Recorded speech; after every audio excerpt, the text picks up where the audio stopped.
మనుషులు అంటే మనము బట్టలు చిరిగిపోతే దానిని విసిరేసి కొత్త బట్టలు ధరిస్తాము. అలాగే మనము, అర్థమవుతుంది ఇక్కడ, క్లియర్గా చెప్తున్నాను. ఈ శరీరంలో ఉన్న నేను ఈ శరీరం కోసము బట్టలు చిరిగిపోతే ఇవి వదిలేసి కొత్త బట్టలు ఎలాగైతే ధరిస్తానో, ఈ శరీరంలో ఉన్న నేను ఈ శరీరము పాడైపోతే ఇంకొక శరీరాన్ని ధరిస్తాను, నాకు మరణమే లేదు అన్నది సత్యము. ఇది ఆత్మ పదార్థం అన్నమాట. క్లారిటీ వచ్చింది కదా? ఇలాగన్నమాట. అది అంటే ఈ శరీరం అనేసరికి ఏంటి, మనకి ఈ ఆత్మ పదార్థము అని అంటున్నాము. ఈ శరీరం తర్వాత సూక్ష్మ శరీరం ఉంటుంది, కారణ శరీరం ఉంటుంది, మహాకారణ శరీరం ఇలా ఉంటుంది. అవన్నీ దాటుకొని ఆత్మస్థితికి మనం చేరుకుంటాము. నెక్స్ట్ ఏంటి, మనం పైలోకాల నుంచి ఈ భూమి మీదకి వచ్చినప్పుడు 4 అంతఃకరణాలను తెచ్చుకుంటాం. మనస్సు, బుద్ధి, చిత్తము, అహంకారము. 4 అంతఃకరణాలు. అంటే అంతఃకరణం అదే 4 కాదు, ఒక అంతఃకరణం 4 ఉంటాయి అన్నమాట. మనస్సు, బుద్ధి, చిత్తము, అహంకారం అన్నమాట. వీటితో కలిపి ఉండే జీవుడిని అంటే ఆత్మని జీవుడు అంటారు. ఇవి లేకపోతే ఆత్మ పదార్థం. ఈ 4 కలిసి ఉంటే జీవుడు. ఓకేనా? అలాగా తీసుకొస్తాం ఇక్కడికి. తీసుకొచ్చిన తర్వాత మనస్సు అంటే కోరికలు కోరేది, బుద్ధి విచక్షణ చేసేది, చిత్తము జ్ఞాపకాల భాండాగారము, అహంకారము నేను నాది అనుకునేది అనమాట. ఈ 4ంటిని మనము సాధన ద్వారా ఎప్పుడైతే విడిచిపెట్టేస్తామో అప్పుడు మళ్ళీ మనము ఈ జీవాత్మ స్థితి నుంచి మళ్ళీ పరమాత్మ దిశగా ఎదుగుతామన్నమాట. ఆ విషయాన్ని ఇక్కడ చెప్తున్నారు ఈ శ్లోకంలో. వాసాంసి జీర్ణాన్ని యథా విహాయ నవాని గృహణాతి నరోపరాణి తథా శరీరాన్ని విహాయ జీర్ణ అన్యాని సంయాతి నవాని దేహే అనేసి అనమాట. చిన్న ఎగ్జాంపుల్స్ రూపంలో చెప్పుకుంటే ఇంకా మనకి క్లారిటీ వస్తుంది కదా. ఆ ఎగ్జాంపుల్ రూపం ఏంటి అంటే, నేను నాయుడుపేటలో ఒక 5 years ఉన్నాను. అక్కడ మా మిస్సెస్ ఉద్యోగరీత్యా అక్కడికి వెళ్ళాం. అక్కడ ధ్యాన ప్రచారం చేసాం. 2004 నుంచి 2009 వరకు అక్కడ ఉన్నాం అనమాట. అక్కడ ఉన్నప్పుడు ఉధృతంగా ధ్యాన ప్రచారం జరిగేది. పిల్లలు పెద్దవాళ్ళంతా బాగా ధ్యానం చేసేవారు అనమాట. ధ్యానం చేస్తున్నప్పుడు అక్కడ ఒకసారి ఏమైందంటే, ఆ రైలు పట్టాల దగ్గర ఒక ఆమె సూసైడ్ చేసుకుంది. రైలు పట్టాల మీద పడి సూసైడ్ చేసుకుంది. సూసైడ్ చేసుకుంటే అందరూ చూడడానికి వెళ్ళారు. అక్కడికి చూస్తున్నప్పటికీ అందరి తత్వం ఒకటి, మన పిరమిడ్ మాస్టర్ తత్వం ఒకటి కదా. అక్కడ సూర్యనారాయణ గారు అని ఒక మంచి సీనియర్ పిరమిడ్ మాస్టర్ అనమాట. ఆయన ఏం చేశాడంటే, పిల్లలు రోజు రెగ్యులర్గా ధ్యానం చేస్తుంటారు. అందులో సాయి అని ఒక అబ్బాయిని పిలిచి, అక్కడ ఆమె సూసైడ్ చేసుకుంది కదా, వెళ్ళరా ఆమె అక్కడే ఉంటుంది, ఇంకా పైలోకాలకు పంపించి అన్నాడు. ఇక్కడ సాయి అన్న అబ్బాయి ధ్యానంలో కూర్చొని తను సూక్ష్మ శరీరంతో బయటకు వచ్చాడు. బయటకు వచ్చి తిన్నగా ఆ రైలు పట్టాల దగ్గరికి వెళ్తే ఆమె ఏడుస్తూ ఉంది. అక్కడ కూర్చొని శరీరం ముక్కలైపోయింది. ఆమె కూర్చొని ఏడుస్తూ ఉంది. శరీరంలోకి వెళ్తుంది, కుదరట్లేదు. సిల్వర్ కార్డ్ కట్ అయిపోయింది. వెళ్తుంది వస్తుంది, వెళ్తుంది వస్తుంది, వెళ్తుంది వస్తుంది, ఏడుస్తుంది అనమాట. ఈ అబ్బాయి ఏం చేశాడు, అక్క నీకు శరీరంలో సిల్వర్ కార్డ్ కట్ అయిపోయింది, మళ్ళీ నువ్వు శరీరంలోకి వెళ్ళలేవు, భౌతిక శరీరంలోకి నీకు ఇంకా లేదు, నువ్వు ఇంకా పైలోకాలకి వెళ్ళిపోక. ఎలాగ వెళ్ళిపోవాలి, నా భర్త నా పిల్లలు అంటే ఈ బుద్ధి ముందు ఉండాలి, చనిపోక ముందు ఉండాలి. ఇప్పుడు చనిపోయావు, శరీరాన్ని కోల్పోయావు, ఇంకా నీకు ఉండడానికి లేదక్క, నువ్వు వెళ్ళిపోవాల్సిందే అని చెప్పాడు అనమాట. చెప్పి మళ్ళీ సూక్ష్మ శరీరంతో ఈ శరీరానికి వచ్చి ఆ సూర్యనారాయణ గారు చెప్పాను, ఆవిడ ఏడుస్తుంది, ఆమె వెళ్ళిపోద్ది అని చెప్పారనమాట. మళ్ళీ 12:30 1 అయినప్పటికీ ఈ మాస్టర్కి ఇంకా డౌట్ వచ్చిందనమాట. ఇంకా వెళ్ళకపోయి ఉంటుందని చెప్పి ఇంకొక ఇమ్రోజ్ అని ఇంకో అబ్బాయిని పిలిచి, చూడరా ఆమె ఇంకా అక్కడే ఉందేమోనని అనిపిస్తుంది నాకంటే ఇమ్రోజ్ అన్న అబ్బాయి శరీరం నుంచి బయటకు వచ్చాడు. తిన్నగా అక్కడికి వెళ్ళేసరికి ఆమె ఇంకా అక్కడే ఏడుస్తుంది అనమాట. ఏడుస్తుంటే, అక్క ఎందుకు ఏడుస్తావు, ఎంత ఏడ్చినా నీకు ఫలితం లేదు అంటే. చూడండి, శరీరం అక్కడ ఉంది, ఆమె సూక్ష్మ శరీరంతో ఉండి ఏడుస్తుంది అంటే శరీరం ఆమె కాదు కదా, ఏడుస్తూ ఉంది. అప్పుడు ఈ అబ్బాయి ఏం చేశాడు, ఇంకేమే శరీరం మీద వ్యామోహం, పిల్లల మీద వ్యామోహంతో ఎక్కడ తిరుగుతుంటుంది అని చెప్పి ఈ అబ్బాయి ఆమె చేయి పట్టుకొని పైలోకాలకు తీసుకెళ్ళి మాస్టర్స్కి అప్పచెప్పాడు. దట్ ఈజ్ పిరమిడ్ మాస్టర్ కదా. అంటే శరీరాన్ని బట్టలతో పోల్చారు వేదవ్యాసుల వారు. సింపుల్గా మనము మార్చవచ్చు. వాసాంశ జీర్ణాన్ని యథావిహాయ అని అనమాట. బాగా ఒక చలి ప్రదేశం ఉన్నది. ఆ చలి ప్రదేశంలోని ఆ బట్టలు వేసుకోవడప్పుడు ఇంతవరకు మేజోళ్ళు వేసుకుంటారు కదా, లాంగ్ కోటు, తలకి మంకీ క్యాపు, స్కార్ఫ్ అవుట్ చుట్టుకొని చేతులు గ్లౌజులు వేసుకొని ఒక పెద్ద ఆయన ముసలైన చలి కదా ఉంటాడనమాట. అక్కడ మనవడు ఉన్నాడు. ఆ మనవడు ఎప్పుడు తాతయ్యని అలాగే చూశాడు. చక్కగా ఆ కోట్ వేసుకోవడం అలా ఉండడం అంతా చూశాడు అనమాట. చూసిన తర్వాత తాతయ్య అంటే ఇలాగే ఉంటాడని అనుకున్నాడు అనమాట. ఒకరోజు ఏమైంది, కొంచెం వేడిగా అనిపించింది అనమాట. వేడి అనిపించినప్పుడు ఆయన ఏం చేశాడు, మేజోళ్ళు తీసి కుర్చీ దగ్గర పెట్టి ఆ కోట్ ఇప్పేసి కుర్చీకి తగిలించి గ్లౌజులు తీసి ఇక్కడ పెట్టాడు, మంకీ క్యాప్ తీసి కుర్చీ మీద పెట్టాడు, బయటికి వెళ్ళిపోయాడు. ఈ మనవడు వచ్చాడు, తెలియదు కదా, ఆ కోట్ని పట్టుకొని తాత తాత తాత అని అడుస్తున్నాడు అనమాట. ఆ కోట్ సమాధానం చెప్తుందా?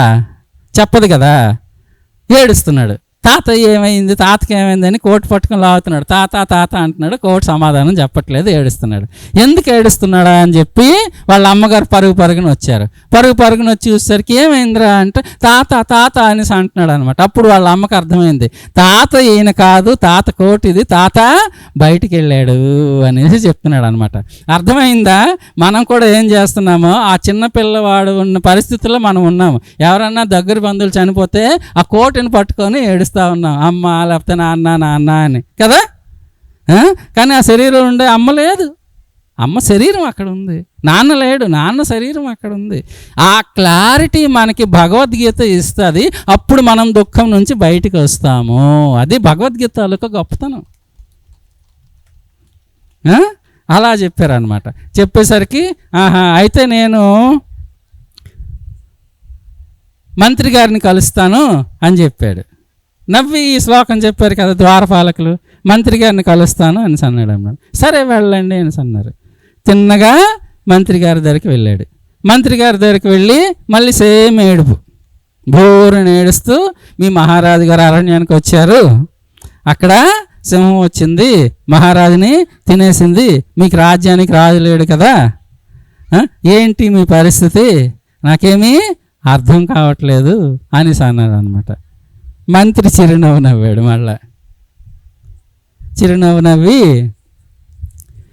దేహినోస్మిన్ యథా దేహే కౌమారం యౌవనం జరా తథా దేహాంతర ప్రాప్తి ధీరస్తత్ ముహ్యతి. ఈ శ్లోకం చెప్పాడు అనమాట. దేహినస్మిన్ యథా దేహే కౌమారం యవ్వనం జరా. ఈ దేహంలో ఉన్న నీవు ఈ దేహము ద్వారా బాల్యాన్ని అనుభవిస్తున్నావు, యవ్వనాన్ని అనుభవిస్తున్నావు, ముసలితనాన్ని అనుభవిస్తున్నావు. సహజంగా మనం ఏం ప్రయత్నాలు చేయట్లేదు కదా. బాల్య స్థితిలో ఉండే శరీరము మనం ప్రయత్నం చేస్తే పెరుగుతుందా, మామూలు పెరుగుతుందా? సహజంగా అది బాల్య స్థితి నుంచి యవ్వన స్థితికి వచ్చేస్తుంది, యవ్వన స్థితి నుంచి ముసలి స్థితికి వచ్చేస్తుంది. ఎంత సహజంగా అయితే తన శరీర స్థితిని మారుస్తుందో అంతే సహజంగా ఈ శరీరాన్ని వదిలిన తర్వాత ఇంకొక శరీరాన్ని పొందుతుంది. ఎంత సహజంగా అయితే శరీర స్థితులు మారుతుందో అంత సహజంగా పొందుతుంది అనమాట. దాంట్లో సందేహమే లేదు. శరీరం కూడా మారుతుంది కదా. చిన్నప్పుడు ఒక శరీరం ఉంది, యవ్వనంకి వచ్చినప్పుడు ఇంకొక శరీరం కదా, ముసలిదానికి వచ్చినప్పుడు ఇంకొక శరీరం కదా. శరీరం మారుతుంది కానీ నేననే చైతన్యము ఒకటే.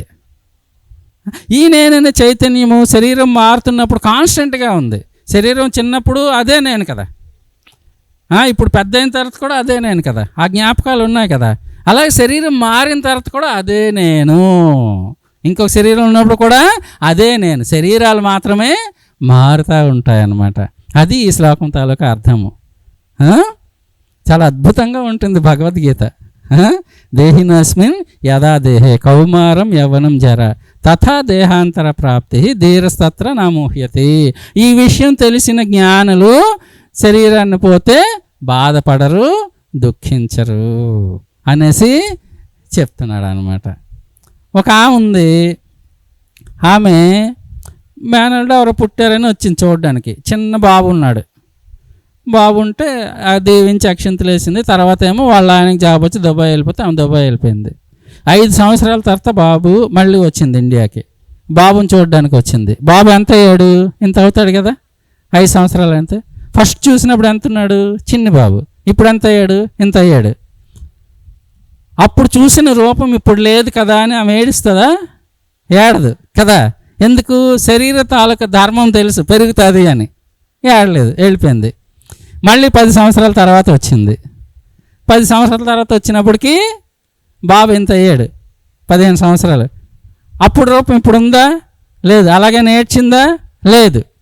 మళ్ళీ వెళ్ళిపోయింది. మళ్ళీ ఒక 40 సంవత్సరాల తర్వాత చావు కబురు వచ్చింది, మేనల్లుడు చనిపోయాడని వచ్చింది. బోరుని ఏడుస్తుంది. అంటే ఎందుకు ఏడుస్తుంది అంటే శరీర తాలూకా లక్షణాలు తెలుసు, శరీరం పెరుగుతుంది కాబట్టి ఏడలేదు. ఆత్మధర్మము ఆత్మ లక్షణాలు తెలియదు కాబట్టి దుఃఖంతో ఏడుస్తుంది. ఎవరికైతే ఆత్మధర్మం తెలుస్తుందో వాళ్ళు దుఃఖించరు, ఎవరు చనిపోయినా అని ఈ విషయాన్ని మంత్రి చెప్పాడు అనమాట. టైం ఎంత అయింది? 10 నిమిషాలు. మంత్రి చెప్పాడు అనమాట. చెప్పేసరికి ఆహా ఇలా కాదు, నేను రాణి దగ్గరికి వెళ్తాను అనేసి అన్నాడు. ఓకే వెళ్ళు అనేసి అన్నాడు అనమాట.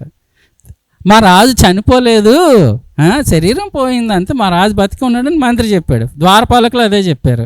ఈ 2 నమ్మను, నేను వెళ్తాను రాణి దగ్గరికి అంటే వెళ్ళు అనేసి అంటే రాణి దగ్గరికి వెళ్ళి మళ్ళీ బోరు నేర్చాడు. ఇలాగా మీ మహారాజు చనిపోయాడు, సింహం తినేసింది, మీ రాజ్యానికి ఎలాగ రాజు, నీకు భర్త లేడు కదా, నీ పరిస్థితి ఏమిటి అని అనమాట. అప్పుడు మళ్ళీ మహారాణి నవ్వింది. చూడండి ఎంత స్థిత ప్రజ్ఞత్వం ఉన్నదో వాళ్ళకి. జాతస్య హి ధ్రువో మృత్యుః ధ్రువం జన్మ మృతస్య చ తస్మాద పరిహార్యేర్థే నత్వం శోచితుమర్హసి నత్వం శోచితుమర్హసి. ఈ శ్లోకం చెప్పింది. ఈ శరీరంలోకి ప్రవేశించడము జననము, ఈ శరీరం నుంచి బయటికి శాశ్వతంగా రావడము మరణము. రాజుగారు ఈ శరీరం నుంచి శాశ్వతంగా బయటకు వచ్చారు, శరీరం పోయింది, ఆయన బతికే ఉన్నారు, ఆయనకి చావు లేదు. ఈ విషయంలోనే ఎందుకు మీరు ఏడుస్తారు, నేను బాగానే ఉన్నాను కదా అనేసి ఆమె చెప్పుద్ది అనమాట. యక్ష ప్రశ్నలలో యక్షుడు అడుగుతాడు ధర్మరాజుని, ఈ భూమి మీద అత్యంత ఆశ్చర్యకరమైన విషయం ఏమిటి అని. అప్పుడు ధర్మరాజు సమాధానం చెప్తాడు, ఈ భూమి మీద మనిషి అన్ని వయసుల వాళ్ళు చనిపోవడం చూస్తున్నాడు. చిన్నపిల్లడు చనిపోవడం మనం చూసాం కదా, 5 సంవత్సరాల పిల్లలు చనిపోవడం మనం చూసాం, 10 సంవత్సరాల వాళ్ళు చనిపోవడం మనం చూసాం, 20 సంవత్సరాల వాళ్ళు చనిపోవడం మనం చూసాం, 30 సంవత్సరాల వాళ్ళు చనిపోవడం చూసాం కదా, 50 సంవత్సరాలు, అన్ని వయసుల వాళ్ళు చనిపోవడము చూస్తున్నాడు. కానీ తనకి మాత్రం చావు రాదని అనుకుంటాడు. ఇదే ఆశ్చర్యకరమైన విషయము అని చెప్తాడు అనమాట ధర్మరాజు కదా. మనం కూడా ఏమనుకుంటాము, ఆ విషయంలో మనం ఆత్మను గట్టిగా నమ్ముతున్నాం, ఆత్మకు చావలేదు, మనకు చావలేదు అని కదా. ఇలాగా మా మహారాజుకి ఏం పర్వాలేదు, నువ్వేమి టెన్షన్ పడద్దు అని చెప్తాడు అనమాట. ఎలాగంటే చూడండి, ఇప్పుడు 400 సంవత్సరాల క్రితం మనం అందరం ఎక్కడున్నాము? పైలోకాల్లో ఉన్నాం. అప్పుడు ఇక్కడ ఎవరున్నారు? మన తాత ముత్తాతలు ఉన్నారు. ఇప్పుడు వాళ్ళు ఎక్కడున్నారు? పైలోకాల్లో ఉన్నారు. మనం ఎక్కడున్నాము? ఇక్కడున్నాము. జైంట్ వీల్ చక్రాలు ఉంటాయి కదా, పై వాళ్ళ కిందకి వస్తే కింద వాళ్ళని పైకి వెళ్తాం. ఇలాగా జనన మరణ చక్రంలో తిరుగుతూ ఉంటాం. ఎప్పటి వరకు? ఆత్మజ్ఞానం వచ్చిన వరకు. నేను ఈ శరీరము కాదు, ఈ శరీరంలో ఉంటున్న మరణమే లేని శాశ్వతమైన ఆత్మనని ఎప్పుడైతే అనుభవపూర్వకంగా తెలుసుకుంటామో అదే ఆఖరి జన్మ, అదే ఆఖరి జన్మ అనమాట. అలాగా చెప్పుద్ది అనమాట మహారాణి. ఓకే మీరంతా జితేంద్రియులే అని ఒప్పేసుకుంటాడు. తిన్నగా అరణ్యానికి వెళ్ళిపోతాడు. మరి అక్కడ రాజు ఉన్నాడు కదా, తిన్నగా రాజు దగ్గరికి వెళ్తాడు. రాజు దగ్గరికి వెళ్ళి బోర్ని ఏడుస్తాడు. మళ్ళా ఏమైందని రాజు నవ్వుతూ అడుగుతాడు, మీ రాజ్యానికి వెళ్ళాను మహారాజా, రాజ్యం అక్కడ లేదు, శత్రుదేశస్తులు దండెత్తారు, రాజ్యాన్ని నాశనం చేసేశారు, తగలబెట్టేశారు, మీ స్త్రీలందరూ అగ్నిగుండంలో దూకి చనిపోయారు, అక్కడ బూడి తప్పించి ఇంకేమీ లేదు, నువ్వు నాతో ఎక్కడో ఉండిపో అని చెప్తాడనమాట. అంటే అందరినీ టెస్ట్ చేశాడు కదా, మరి రాజుని కూడా టెస్ట్ చేయాలి కదా, ఇక్కడే ఉండిపో అనేసి అన్నాడు అనమాట. మహారాజు నవ్వాడు మళ్ళా. ఎంత సుఖోంతర రామః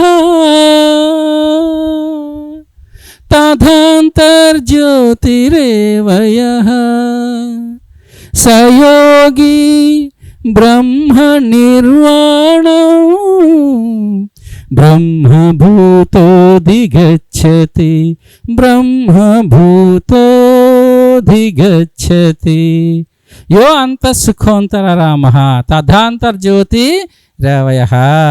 ఆ మహారాజు ఏం చెప్తున్నాడు, నేను బయట అందరూ బయట సుఖాన్ని వెతుక్కుంటారు. ఇప్పుడు చూడండి, మనం వేడిగా ఉందంటే ఫ్యాన్ దగ్గరికి వెళ్తాం చల్లదనం కోసం, బయట సుఖాన్ని వెతుక్కుంటున్నాం అనమాట. కానీ లోపల సుఖాన్ని కనుగొని దాన్ని అనుభవించినవాడు, అనుభవపూర్వకంగా లోపల సుఖాన్ని కనుగొన్నవాడు బయట ఫ్యాన్ లేకపోయినా ఆనందంగా ఉంటాడు. అర్థమవుతుంది కదా. అలాగా నేను నా లోపల సుఖాన్ని కనుక్కున్నాను. యో అంత సుఖోంతర రామ. పిల్లలు బయట ఆడుకున్నంతసేపు ప్రశాంతంగా ఉంటారు, కానీ నేను నా లోపల ఆడుకుంటున్నాను. తథా అంతర్జ్యోతిరేవ, నాలో జ్యోతిని నేను కనుక్కున్నాను, నాలో జ్యోతిని నేను కనుక్కున్నాను. నేను కనుక్కున్న తర్వాత నాకు తెలిసిందేంటే నేను ఆత్మ పదార్థాన్ని, అందుకని ఆ సూర్యచంద్రులు నా వలనే వెలుగుతున్నాయి.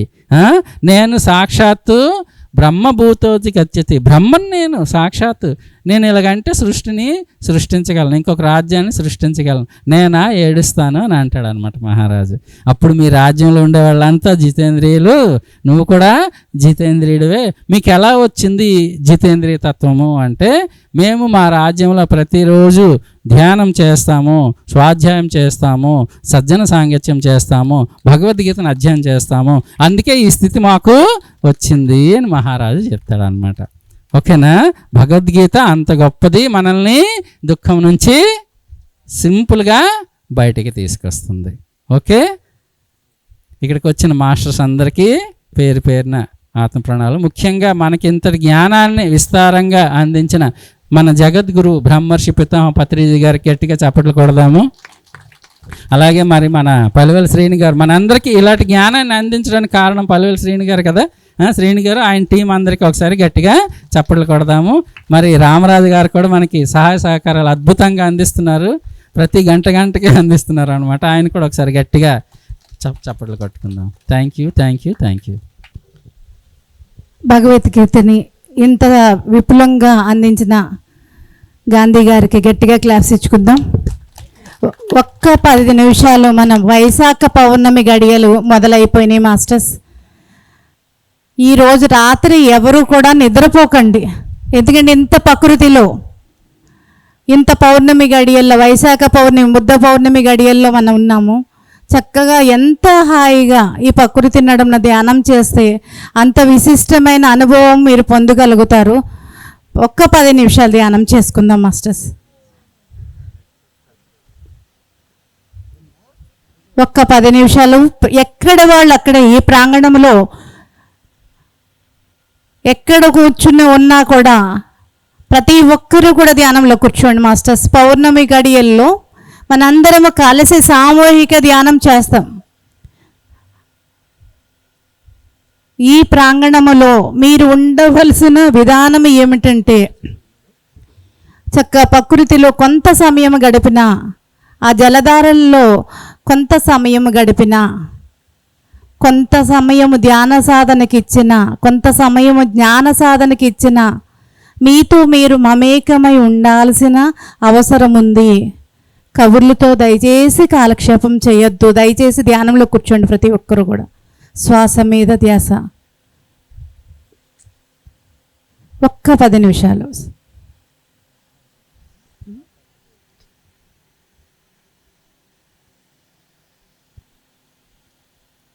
ఎక్కడ వాళ్ళు అక్కడే.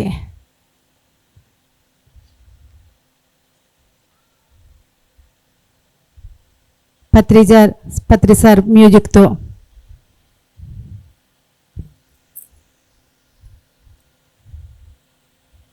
ఒక్క 10 నిమిషాల ధ్యానం.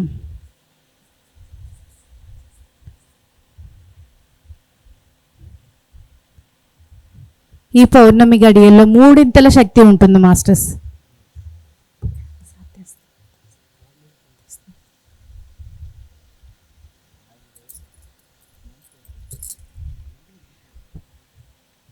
సామూహిక శక్తిలో 3 శక్తి ఉంటుంది, ప్రకృతిలో 3 శక్తి ఉంటుంది. మీరు 1 గంట ధ్యానము 9 గంటల ధ్యానంతో సమానం మాస్టర్స్. సామూహికంగా ఎంతమంది ఉంటే అన్ని గంటల ధ్యానం చేసినట్టే. 500 మంది ఈ ప్రాంగణంలో ఉంటే మీరు 1500 గంటలు 1 గంటలో చేసినట్టే. దయచేసి సమయాన్ని సాధనకి వినియోగించుకుందాం.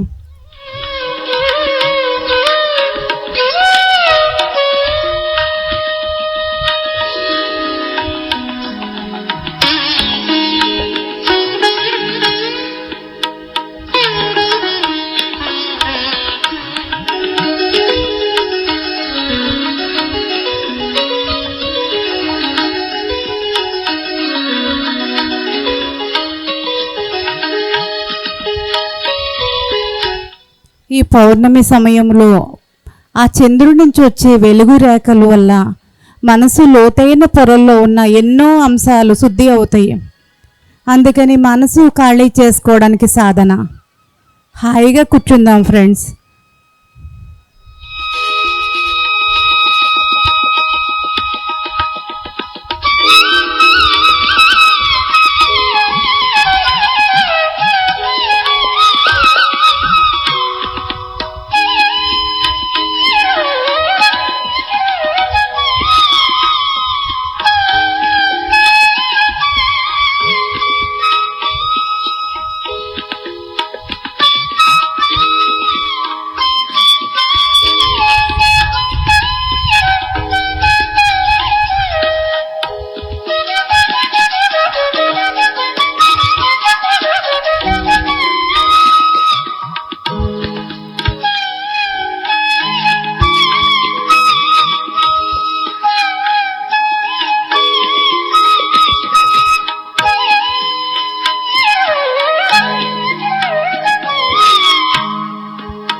ఈ ప్రాంగణంలో మనతో పాటు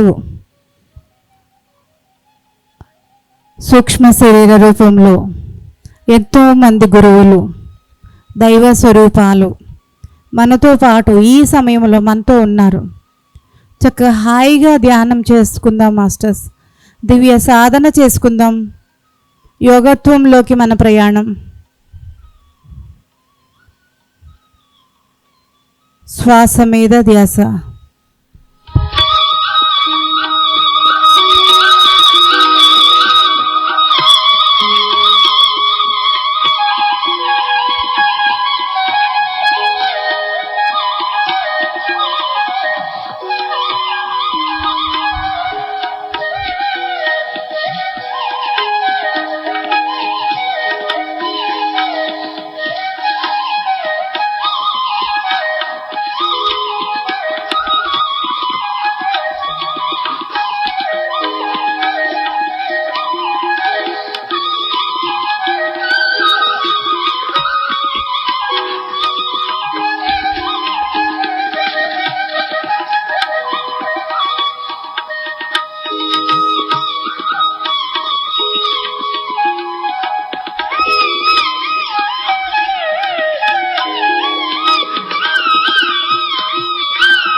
మిగతా ప్రకృతి అంతా కూడా ధ్యాన స్థితిలోనే ఉంది మాస్టర్స్.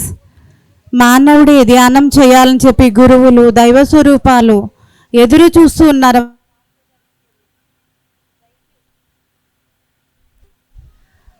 దయచేసి ప్రతి ఒక్కరూ ధ్యానంలో కూర్చుని హాయిగా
పిల్లలకి చిన్నప్పటి నుంచి ధ్యాన సాధన వల్ల వాళ్ళకి ఏకాగ్రత కుదురుతుంది. ఎంతో ఆత్మస్థైర్యంతో వాళ్ళ జీవన విధానము నడుస్తుంది మాస్టర్స్. ఆత్మశక్తితో, ఆత్మ జ్ఞానముతో, ఆత్మ సామర్థ్యాలతో వాళ్ళు జీవిస్తారు. ధ్యానంలో కూర్చోబెడదాం మాస్టర్స్ పిల్లల్ని కూడా. ఈ ప్రాంగణంలో ఉన్న ప్రతి ఒక్కరం ధ్యానం చేద్దాం. ఎక్కడ ఉంటే అక్కడే కూర్చోండి ధ్యానంలో.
ఈ ప్రాంగణంలో మనం ప్రకృతితో మమేకం అవ్వడానికి వచ్చాం సాధన ద్వారా. ఈ ధ్యాన సాధన బయట ఉన్న ప్రకృతి, మనలో ఉన్న ప్రకృతి ఏకమై అద్భుతమైన నిశ్చలమైన ఆత్మస్థితి కలుగుతుంది. హాయిగా ధ్యానంలో కూర్చుందాం.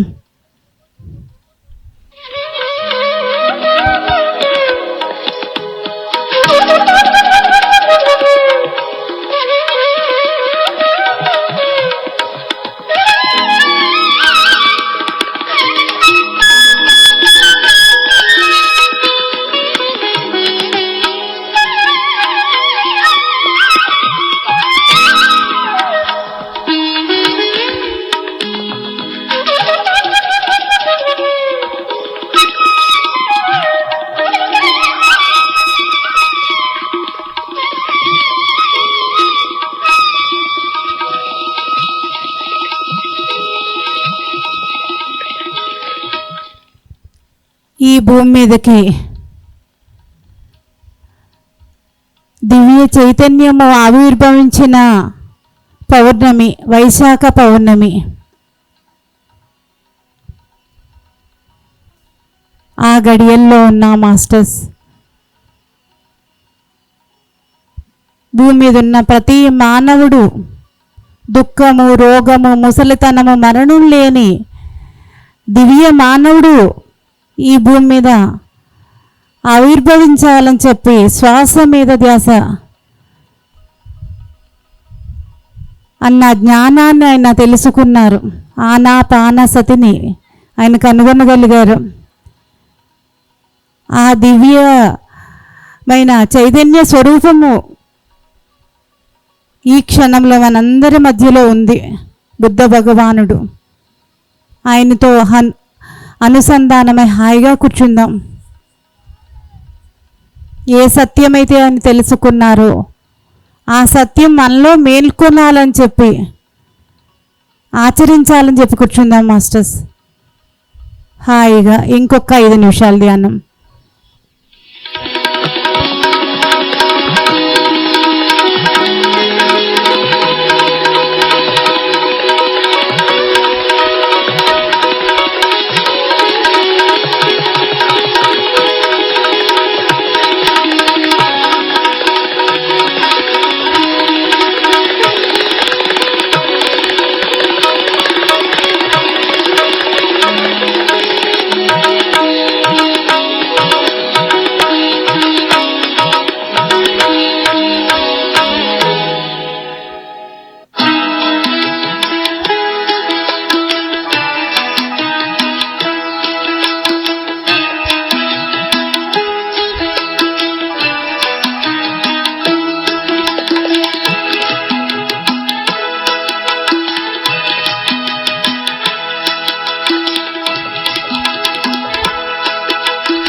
భూమి మీదకి అపారమైన శక్తి ప్రవాహము ఆ చంద్రుడి నుండి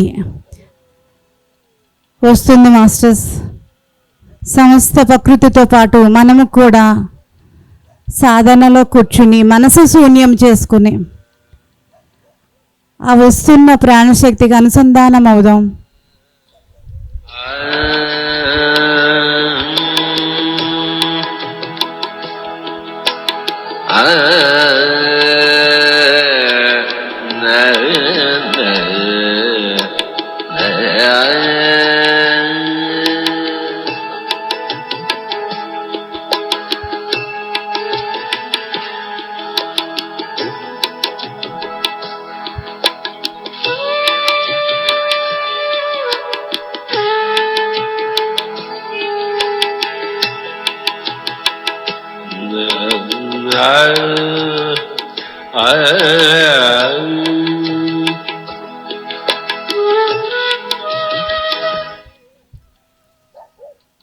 ఈ ప్రాంగణంలో మాస్టర్స్ ఇస్తున్న ఇంకొక సందేశం ఏమిటంటే మౌనం.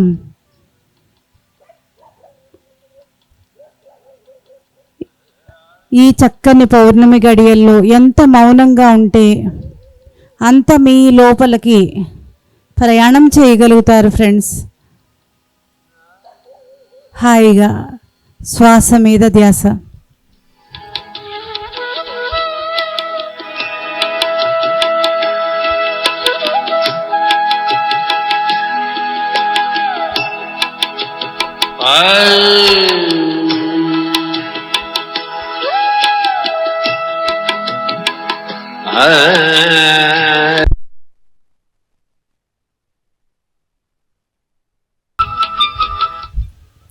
ఎక్కడ వాళ్ళు అక్కడే హాయిగా ధ్యానంలో కూర్చుందాం మాస్టర్స్.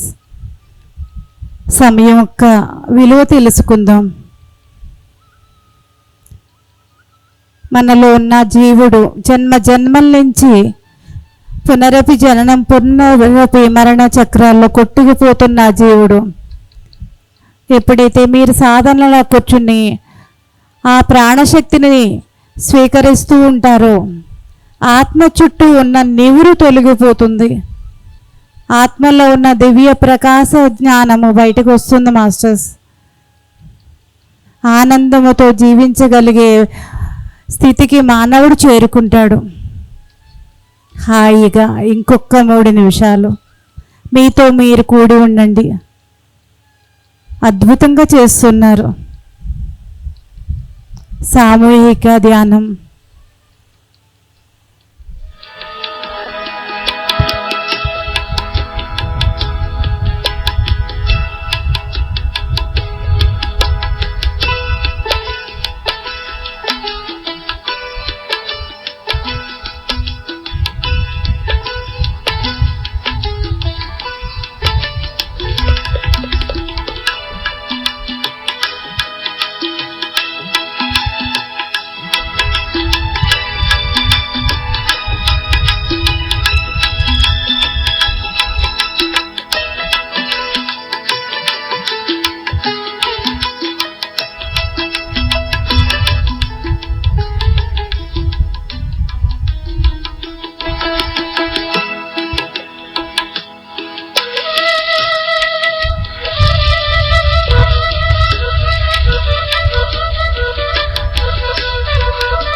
ఈ ధ్యానం యొక్క విశిష్టత వల్లే మనలో ప్రతి ఒక్కరము కూడా ఈ దారపల్లి క్షేత్రంలో ఉండగలుగుతున్నాం. ఈ క్షణంలో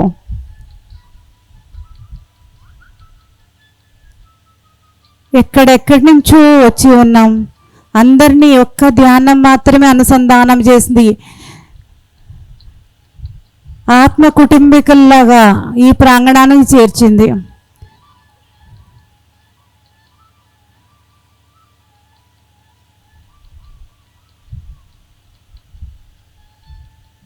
అద్భుతంగా చేస్తున్నారు మాస్టర్స్. ఇంకా లోతుకు వెళ్ళవచ్చు.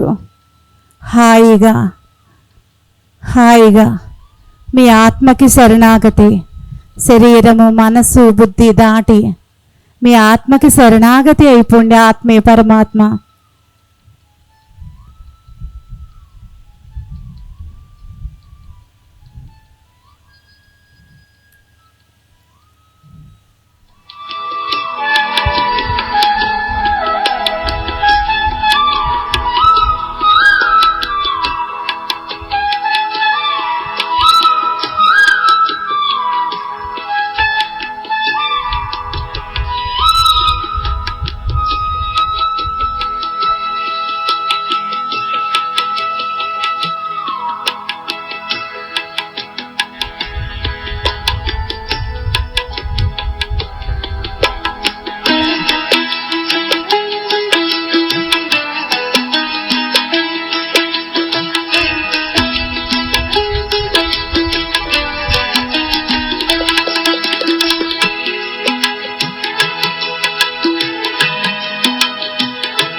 మీ ఆత్మలోకి మీరు లయమయ్యే కొలిది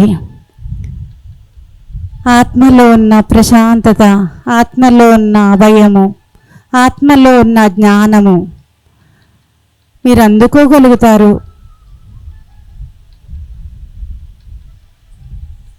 హాయిగా శ్వాస మీద ధ్యాస. ప్రతి ఒక్కరూ కూర్చుందాం ధ్యానంలో.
మీలో ఉన్న అద్భుతాన్ని మీరు తెలుసుకోగలుగుతారు మాస్టర్స్.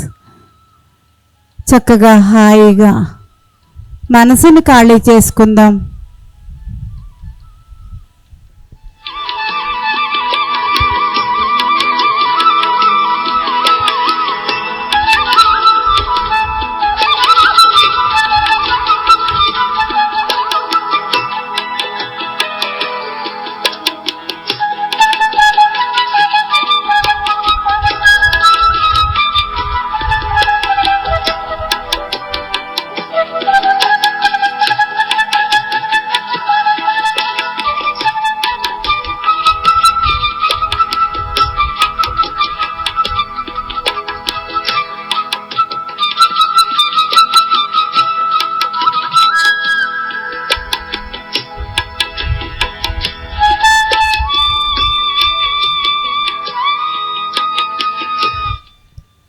ధ్యానాగ్ని కర్మ దగ్ధానామని కృష్ణ భగవానుడు చెప్పి ఉన్నారు. ధ్యానం చేస్తే కర్మలు దగ్ధమవుతాయి అన్న చెప్పినది మనలో అజ్ఞానం అనే నివురు తొలగిపోతుంది. ఆ జ్ఞానమైన ఈ ప్రకాశములో మీరు సంపూర్ణ ఆరోగ్యవంతులవుతారు. మానసిక ప్రశాంతత లభిస్తుంది. బుద్ధి కుశలత, ఆత్మజ్ఞాన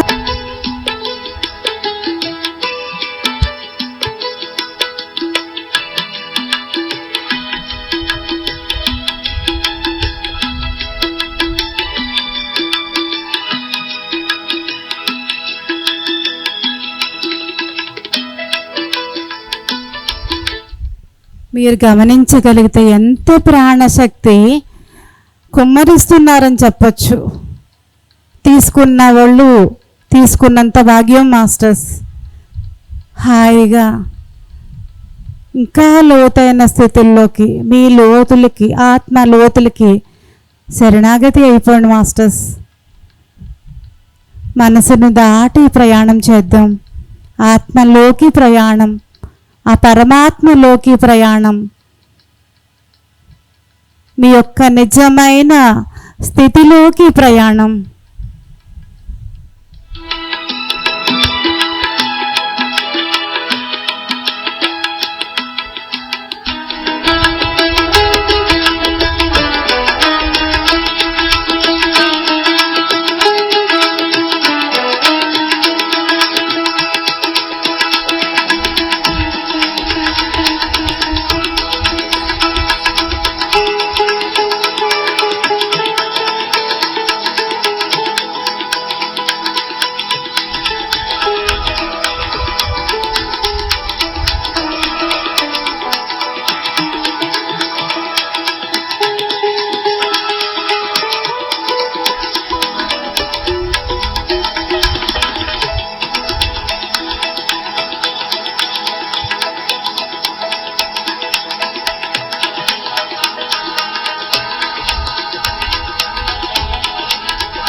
ఈ జన్మని సార్థకం చేసుకుందాం మాస్టర్స్.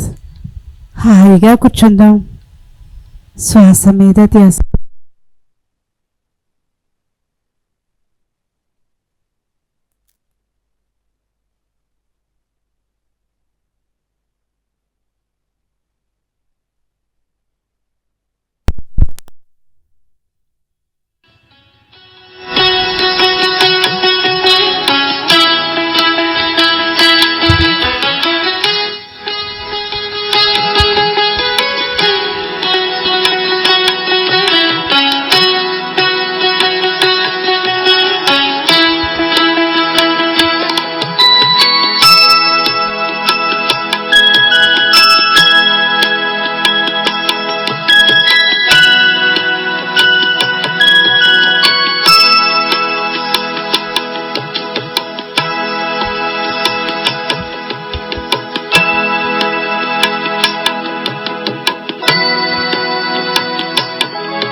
మనలో ఉన్న ఆత్మ మనం ఎప్పుడెప్పుడు ధ్యానంలో కూర్చుంటామని ఊరుతూ ఉంటుంది మాస్టర్స్. హాయిగా మీతో మీరు శ్వాస మీద ధ్యాస మాస్టర్స్.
మనలో ఉన్న ఎన్నో జన్మల భాగ్యము ఈ ధ్యానం మనకు అందింది.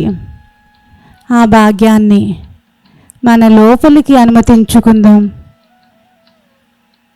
సాధన ఎరుకతో శ్రద్ధతో చేయాలి మాస్టర్స్.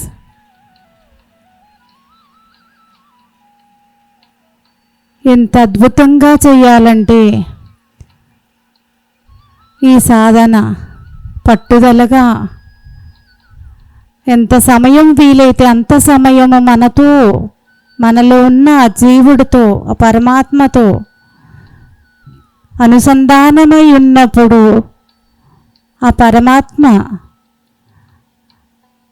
మనతో నిరంతరము ఎంతో జ్ఞానాన్ని, ఎంతో దివ్య మార్గాన్ని, ఆనంద స్థితుల్ని మనకు అందించగలుగుతారు. మనసు ఖాళీ చేసుకుందాం మాస్టర్స్.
ఆఖరు 5 నిమిషాలు.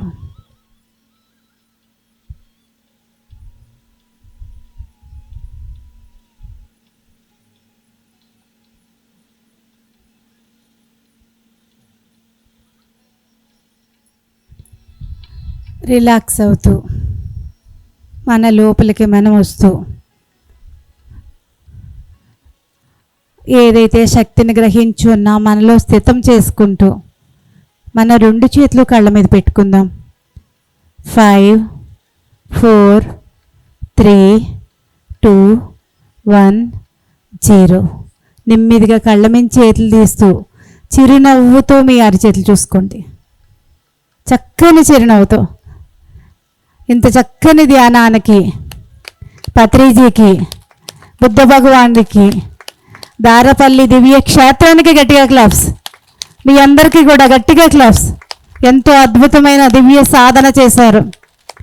ఇప్పుడు మనము సాంస్కృతిక కార్యక్రమాలు, ఎంతోమంది పిల్లలు ఉన్నారు, పొద్దున్న నుంచి ఆడుతూ పాడుతూ తిరుగుతున్నారు. వాళ్ళకి అలాగే మనకి చిన్న ఎంటర్టైన్మెంట్. అలాగే మార్నింగ్ 4 కల్లా న్యూరోబిక్స్ స్టార్ట్ అవుతాయి మాస్టర్స్. చక్కని పౌర్ణమి ధ్యానం 5 to 8 మెడిటేషన్ ఉంటుంది. 3 గంటల మెడిటేషను. ప్రతి ఒక్కళ్ళము కూడా అద్భుతంగా అందుకుందాం. చక్కని వినోదాన్ని స్వీకరిద్దాం. డాన్సెస్ రావాలమ్మా.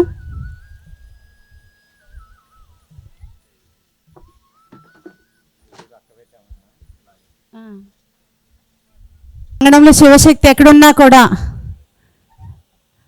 వేదిక దగ్గర రావాల్సిందిగా కోరుతున్నాం.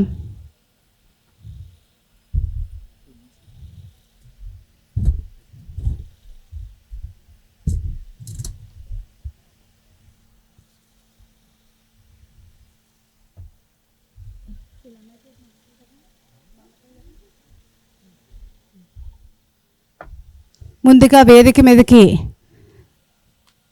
మమతా నృత్యంతో స్టార్ట్ చేసుకుందాం మాస్టర్స్. ఆ చిన్నారిని మన క్లాప్స్తో బ్లెస్సింగ్స్ ఇద్దాం. Song please. Chunni okay.